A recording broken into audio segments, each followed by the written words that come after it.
नमस्कार, ये आकाशवाणी चंडीगढ़ है। अब आप प्रतिका से प्रादेशिक समाचार सुनिए। पहले इस बुलेटिन के मुख्य समाचार। कांग्रेस नेता राहुल गांधी की अमेरिका यात्रा के दौरान की गई टिप्पणी के लिए भारतीय जनता पार्टी ने उनकी आलोचना की। केंद्र सरकार ने देश के सभी राज्यों व केंद्र शासित प्रदेशों को मंकी पॉक्स के सभी संदिग्ध मामलों की जांच और परीक्षण करने को कहा।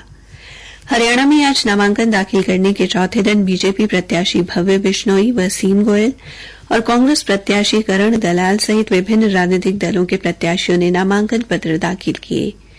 कांग्रेस ने हरियाणा विधानसभा चुनाव के लिए 9 उम्मीदवारों की तीसरी सूची और आम आदमी पार्टी ने 20 उम्मीदवारों की पहली सूची जारी की। और केंद्रीय मंत्री मनोहर लाल ने कांग्रेस पर आपराधिक पृष्ठभूमि वाले लोगों को टिकट देने का आरोप लगाया। अब समाचार विस्तार से। कांग्रेस नेता राहुल गांधी की अमेरिका यात्रा के दौरान की गई टिप्पणी के लिए भारतीय जनता पार्टी ने उनकी आलोचना की है। अपनी टिप्पणी में श्री गांधी ने बीजेपी पर संविधान को कमजोर करने का आरोप लगाया है। नई दिल्ली में मीडिया से बातचीत में बीजेपी प्रवक्ता शहजाद पूनावाला ने कहा कि कांग्रेस ने ही आपातकाल लगाया था और संविधान की प्रस्तावना को बदला था, लेकिन अब वो संविधान की बात कर रही है। श्री पूनावाला ने कहा कि कांग्रेस की सहयोगी नेशनल कॉन्फ्रेंस ने जम्मू कश्मीर में अनुच्छेद 370 को वापस लेने का वादा किया है। उन्होंने श्री राहुल गांधी से सवाल किया कि वे अपना रुख स्पष्ट करें कि क्या वे जम्मू कश्मीर में अनुच्छेद 370 के साथ है या डॉक्टर BR अम्बेडकर के संविधान के साथ। केंद्र सरकार ने देश के सभी राज्यों और केंद्र शासित प्रदेशों को मंकी पॉक्स के सभी संदिग्ध मामलों की जांच और परीक्षण करने को कहा है। केंद्रीय स्वास्थ्य सचिव अपूर्व चंद्र ने मंकी पॉक्स से संबंधित विश्व स्वास्थ्य संगठन की अंतर्राष्ट्रीय जन स्वास्थ्य आपात की घोषणा की। मंत्रालय ने अपने परामर्श में मंकी पॉक्स को लेकर जागरूकता बढ़ाने तथा लोगों में फैले डर को रोकने के लिए निवारक उपाय अपनाने पर बल दिया है। मंत्रालय ने वरिष्ठ अधिकारियों द्वारा राज्य और जिला स्तर पर स्वास्थ्य सुविधा विशेषकर जन स्वास्थ्य से संबंधित तैयारियों की समीक्षा करने का परामर्श भी दिया। राज्यों को संदिग्ध और पुष्ट दोनों मामलों की देखरेख के लिए अस्पतालों में पृथकवास सुविधाओं तथा आवश्यक साजो सामान और प्रशिक्षित मानव संसाधनों की उपलब्धता की पहचान करने को कहा गया है। स्वास्थ्य कर्मियों विशेषकर चर्म, यौन संचरित बीमारियों के क्लिनिक तथा राष्ट्रीय एड्स नियंत्रण संगठन के क्लिनिक को स्वास्थ्य प्रोटोकॉल का पालन करने को कहा गया है।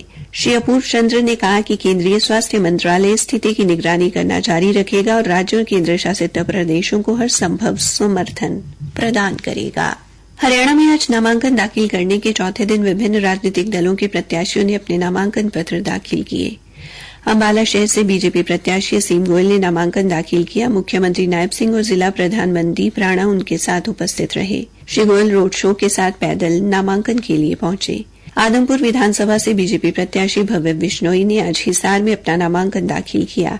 नामांकन दाखिल करते समय पूर्व सांसद कुलदीप बिश्नोई व माता रेणुका बिश्नोई और बड़ी संख्या में पार्टी कार्यकर्ता उनके साथ रहे।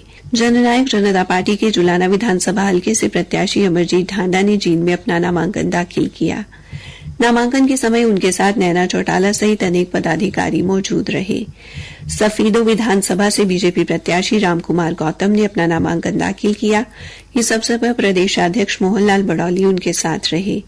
केंद्रीय मंत्री मनोहर लाल ने फरीदाबाद में फरीदाबाद ओल्ड सीट से बीजेपी प्रत्याशी विपुल गोयल और तिगाम से विधायक राजेश नागर का नामांकन दाखिल कराया। इस अवसर पर केंद्रीय मंत्री कृष्णपाल गुर्जर और बीजेपी के कई नेता उपस्थित रहे। पलवल विधानसभा क्षेत्र से कांग्रेस के वरिष्ठ नेता करण सिंह दलाल ने अपने हजारों समर्थकों के साथ नामांकन पत्र दाखिल किया। कुरुक्षेत्र की लाडवा विधानसभा क्षेत्र से 3 उम्मीदवारों ने अपने नामांकन पत्र दाखिल किए हैं, जिनमें पीपल्स पार्टी ऑफ इंडिया के प्रत्याशी मान सिंह चोपड़ा, आजाद प्रत्याशी रजनीश सैनी व भजन सिंह शामिल हैं।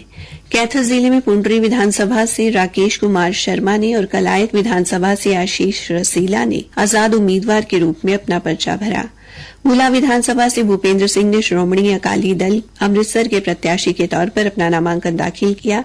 काबिले गौर है कि 13 सितंबर को नामांकन पत्रों की समीक्षा की जाएगी। 16 सितंबर तक नामांकन वापस लिए जा सकते हैं। प्रादेशिक समाचार आकाशवाणी चंडीगढ़ से प्रसारित किए जा रहे हैं। कांग्रेस ने हरियाणा विधानसभा चुनाव के लिए 9 उम्मीदवारों की तीसरी सूची जारी की। इससे पहले कांग्रेस 40 सीटों के लिए अपने उम्मीदवार घोषित कर चुकी है। आज जारी की गई सूची के अनुसार संपत सिंह को नलवा से, रणदीप सिंह सुरजेवाला को कैथल और कुमारी शैलजा को आरक्षित सीट उकलाना से चुनाव मैदान में उतारा गया है। उल्लेखनीय है कि कुछ दिन पहले कांग्रेस महासचिव दीपक बाबरिया ने एक बयान में कहा था कि किसी भी मौजूदा सांसद को हरियाणा विधानसभा चुनाव में नहीं लड़ाया जाएगा, लेकिन अब पार्टी ने कुमारी शैलजा और रणदीप सुरजेवाला को उम्मीदवार घोषित किया है। पार्टी ने हांसी से राहुल मक्कड़, करनाल से दिव्यांशु बुद्धिराजा, नारनौल से डॉ अजय चौधरी, बरवाला से रामनिवास खड़ौला और नरवाना से विद्या रानी को टिकट दी है, जबकि अंबाला छावनी से श्रीमती चित्रा सरवारा को अपना प्रत्याशी घोषित किया है। आम आदमी पार्टी ने हरियाणा विधानसभा चुनाव के लिए 20 उम्मीदवारों की पहली सूची जारी की है। पार्टी ने रोहतक से विजेंद्र हुड्डा, भिवानी से इंदू शर्मा, कलायत से अनुराग ढांडा, नारायणगढ़ से गुरपाल सिंह, पुंडरी से नरेंद्र शर्मा और घरौंडा से जयपाल शर्मा को चुनाव मैदान में उतारा है। असम से अमनदीप जुंडला, समालखा से बिट्टू पहलवान, उचाला कला से पवन फौजी, डबवाली से कुलदीप गदराना और रानिया से हैप्पी रनिया चुनाव लड़ेंगे। वहीं महम से विकास मेहरा, बहादुरगढ़ से कुलदीप चिकारा, बादली से रणबीर गुलिया और बेरी से सोनू अहलावत को टिकट दी गई है। आम आदमी पार्टी ने महेंद्रगढ़ से मनीष यादव, नारनौल से रविंद्र मटरू, बादशाहपुर से बीर सिंह सरपंच, सोना से धर्मेंद्र कटाना और बल्लभगढ़ से रविंदर फौजदार को अपना प्रत्याशी घोषित किया है। केंद्रीय मंत्री मनोहर लाल ने आज फरीदाबाद में एक विशाल जनसभा को संबोधित किया और पार्टी के आगामी चुनावी अभियान की रूपरेखा प्रस्तुत की। उन्होंने कहा कि आगामी 4 दिनों में नामांकन का समय समाप्त होगा, इससे पहले बीजेपी के उम्मीदवारों की दूसरी सूची जारी की जाएगी। उन्होंने हरियाणा में बीजेपी की लोकप्रियता का जिक्र करते हुए विश्वास जताया कि राज्य में तीसरी बार बीजेपी की सरकार बनेगी। उन्होंने ये भी कहा कि केवल बीजेपी में ऐसा संभव है कि एक मौजूदा विधायक की टिकट कटने के बाद भी वो अपने प्रतिष्ठानीय उम्मीदवार की जीत के लिए पूरी निष्ठा से काम करता है। फरीदाबाद की मौजूदा स्थिति का उदाहरण देते हुए उन्होंने बताया कि यहां से विधायक रहे नरेंद्र गुप्ता की जगह इस बार पार्टी ने पूर्व उद्योग मंत्री विपुल गोयल को टिकट दी है, लेकिन इसके बावजूद नरेंद्र गुप्ता विपुल गोयल के समर्थन में पूरी ताकत से जुटे हुए हैं। कांग्रेस पर तीखा हमला बोलते हुए मनोहर लाल ने कहा कि कांग्रेस में टिकटों का वितरण उनके आंतरिक संघर्ष को उजागर करता है। उन्होंने दावा किया कि कांग्रेस ने अपनी टिकटों की घोषणा में अत्यधिक देरी की है, जिससे ये साफ हो जाता है कि पार्टी आंतरिक विवादों से जूझ रही है। कांग्रेस में पहले भी टिकटों को लेकर गुटबाजी देखी गई थी और इस बार भी वही हालात नजर आ रहे हैं। उन्होंने कांग्रेस पर गंभीर आरोप लगाते हुए कहा कि पार्टी ने आपराधिक पृष्ठभूमि वाले लोगों को टिकट दी है। कुछ उम्मीदवार जेल में बंद हैं, जबकि कुछ अन्य पर प्रवर्तन निदेशालय की जांच चल रही है। आज कैथल में रणदीप सुरजेवाला के समर्थन में मानस गांव के सरपंच व सरपंच एसोसिएशन के पूर्व जिला प्रधान कर्मवीर भाल, जिला पार्षद विक्रमजीत कश्यप सजूमा, गामनौज के सरपंच सोमी कश्यप व पूर्व पार्षद आनंद शर्मा कांग्रेस पार्टी में शामिल हो गए। इस अवसर पर श्री सुरजेवाला ने बीजेपी और जेजेपी पर कई आरोप लगाए। फरीदाबाद पुलिस की अपराध शाखा ने 2 नशा तस्करों को 1 किलो 79 ग्राम गांजा सहित गिरफ्तार किया है। पुलिस प्रवक्ता यशपाल ने बताया कि गिरफ्तार आरोपियों की पहचान गुलाब नबी और अनीना के तौर पर हुई है। गुलाब नबी नेहरू कॉलोनी का निवासी है, जबकि अनीना राजीव कॉलोनी की रहने वाली है। उन्होंने बताया कि गुलाब नबी को डबुआ इलाके से और अनीना को सेक्टर 56 से गिरफ्तार किया गया। तलाशी के दौरान गुलाब नबी के पास से 510 ग्राम और अनीना के पास से 559 ग्राम गांजा बरामद हुआ।